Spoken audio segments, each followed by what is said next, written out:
Hi everyone, welcome back to another video. All my day one supporters, big up yourself, and all my newbies, nice to have you. Let's make some delicious Jamaican curried chicken. Here in a bowl I have some chicken which is already washed with vinegar, cleaned and chopped. There I have some chopped carrots, some chopped onions, thyme, pepper, pimento berries, and some chopped garlics. There I have some Irish potatoes chopped, some curry powder, some all-purpose seasoning, some garlic powder, and some black pepper. And the proportion of all that I'm using will be in the description below.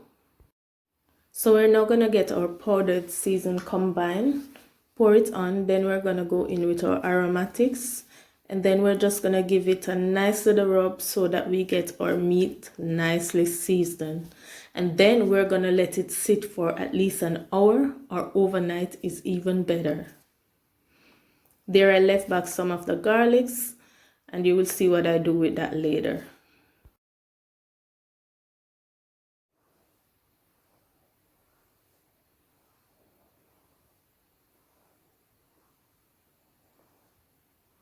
So in my Dutch pot, I'm going in with a tablespoon of oil. As soon as the oil is hot, I'm going in with the curry. And this process is called burning the curry. I'm using Better Pack curry, but you can use any curry of your choice. But that is the best curry in my opinion. So there I went in with the garlic, and we're just going to give it a stir for a minute. Make sure your stove is on low heat. And then we're going to go in with our chicken. I did remove the chicken from the seasonings, and then we're gonna get that chicken nicely coated in this curry, and this is what is gonna make your curry chicken so flavorful. This part, please don't skip it. And then we're just gonna cover and let it cook for about 5 minutes before we do anything else. No water added. Cover it and it will spring its own water.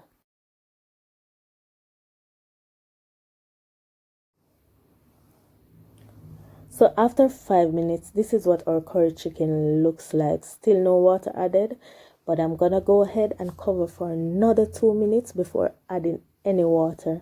The thing about cooking curry chicken or any meat at all, your result depends on how and when you add water. So now we see that water can be added because we don't want to get our curry burned. So there I'm going in with some hot water with the rest of the seasonings. And then we're just going to give it a stir here. And we're also going to add a piece of spring onion. You don't have to, but the more seasoning, the better. So why not?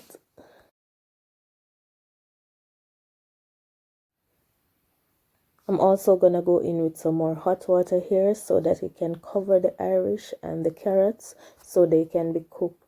I'm now going to go in with our pepper.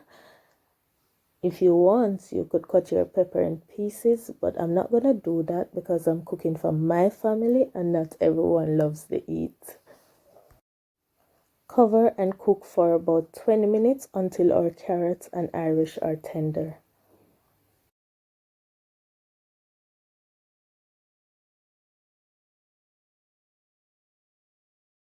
After 20 minutes or so, this is what our curry chicken looks like. I was not paying attention, so I have a little less gravy than I expected. But nevertheless, it looked good, it smelled good, and it tastes good. You don't want your gravy to be any thicker than that because as it sits, it's gonna get thicker. Serve up and enjoy. So this is how I serve my delicious curried chicken with some tasty gungo rice and peas, and that will be the next video coming out with some coleslaw and cucumbers. Guys, if you like what you see, go ahead and give this video a big thumbs up. Remember to share with your friends and family, and if you haven't yet subscribed, go ahead and subscribe for some more awesome recipes. I'd really appreciate it. Thank you so much for watching. See you in a next one. Bye for now.